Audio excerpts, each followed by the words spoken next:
Covid ने पूरे world economy को हिलाकर रख दिया था, वो एक्सपीरियंस अभी तक धुंधला नहीं हुआ है। इंडियन मार्केट पर आगे भी क्या खतरे की कोई घंटी बजने वाला है? क्या हमें चाइना की बढ़ते हुए कोविड केसेस को लेकर अब इन्वेस्टमेंट रिलेटेड कोई प्रिकॉशंस लेना चाहिए? कोविड की BF.7 वेरिएंट चाइना ही नहीं, लास्ट सितंबर 2022 से इंडिया में भी जो थोड़े बहुत मिलने लगे थे, आज PM की कोविड रिलेटेड मीटिंग उस चिंता को बहुत हद तक इंक्रीज कर दिया है। कोविड को लेकर हमें सोचने पर मजबूर किया है, क्योंकि मार्केट जिस तरह से उड़ रहा है ना, खतरे की घंटी कभी भी कहीं से बज सकता है। चाइना के साथ ही साथ कुछ कंट्रीज में कोविड की ओमिक्रॉन वेरिएंट BF.7 जो रैपिडली स्प्रेड हो रहा है, उस बात को लेकर इंडिया अपने सर्विलेंस मेजर को बहुत हद तक स्ट्रेंथन करने में लगी हुई है।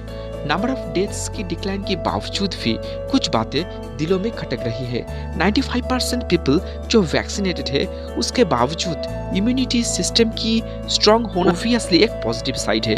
पर चाइना के बारे में पिछले कई दिनों से जो सारे न्यूज सामने आ रहा है, तो कुछ सोच समझ के मुझे लगता है कि मार्केट में इन्वेस्टमेंट की डिसीजन हमें लेना चाहिए। भले ही हमारे देश में लॉकडाउन जैसे सिचुएशन क्रिएट ना हो, पर आज की तारीख में हर इकोनॉमी जिस तरह से एक दूसरे के ऊपर इंटरडिपेंडेंट है एंड इंटरकनेक्टेड है, तो इस सिचुएशन में चाइना की हेल्थ एंड इकोनॉमी अगर अफेक्टेड हो जाता है, तो इंडिया भी स्मूथली सारी सिचुएशंस को इग्नोर नहीं कर पाएगा, क्योंकि मार्केट में लगाए हुए पैसे हमारे हैं एंड उसकी सारी रिस्पॉन्सिबिलिटी हमें जरूर लेना चाहिए।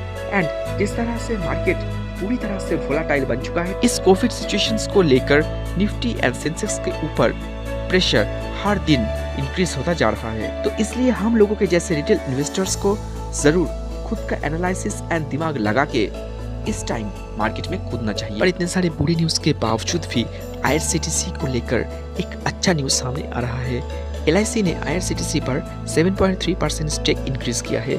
इसके साथ ही साथ LIC IRCTC के single largest public share holder बन चुका है। OMP यानी ओपन मार्केट परचेस के थ्रू LIC ने अपना स्टेक 5% से इंक्रीज करके 7.3% कर दिया है। 692.28 की एवरेज प्राइस के ऊपर 17 अक्टूबर 2022 से लेकर 16 दिसंबर 2022 तक LIC ने ये स्टेक इंक्रीज किया है।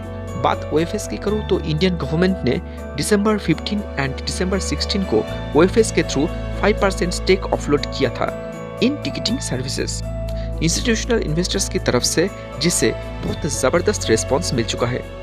बात ईयर टिल डेट की करूं तो IRCTC की शेयर 90% तक गिर चुका है, जहां पर बेंचमार्क इंडेक्स निफ्टी 50 में हमें 6% पॉजिटिव रिटर्न देखने को मिला है। IRCTC की स्टॉक स्प्लिट के बाद से ही इस स्टॉक में लॉस मोमेंटम देखने को मिल रहा है।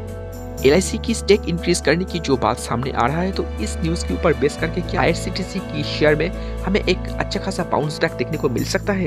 And in this current situation IRCTC क्या एक अच्छा बाइंग ऑप्शन बनी हुई है? तो इसके लिए हमें आगे चल के कुछ पॉइंट्स को एनालिसिस करना पड़ेगा। Number 1, expansion of Rail Neer plants capacity.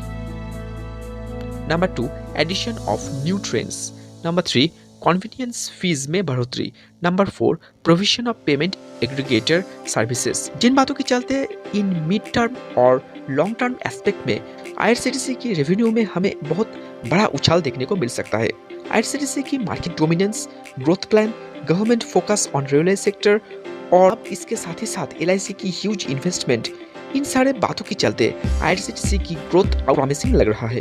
And investors को भी ये सारी बातों को एनालिसिस करके इन्वेस्टमेंट की कोई भी डिसीजंस लेना चाहिए। टेक्निकली बात करूं तो 660 की लेवल IRCTC के लिए एक क्रिटिकल सपोर्ट लेवल माना जा सकता है। अगर इस लेवल पर स्ट्रांगली सस्टेन करता है, तो आगे इसमें हमें एक बाउंस बैक देखने को मिल सकता है। बात RSI की करूं तो स्टॉक फिलहाल ओवरसोल्ड टेरिटरी में है। 700 को हम लोग एक की सपोर्ट जोन कंसीडर कर सकते हैं। ये क्रॉस होने के बाद ही स्टॉक में एक अच्छा खासा अपर लेवल ग्रोथ की उम्मीद किया जा सकता है। पर 660 की प्राइस लेवल से अगर ये स्टॉक स्लिप होता है, तो आगे ये और भी नीचे जा सकता है।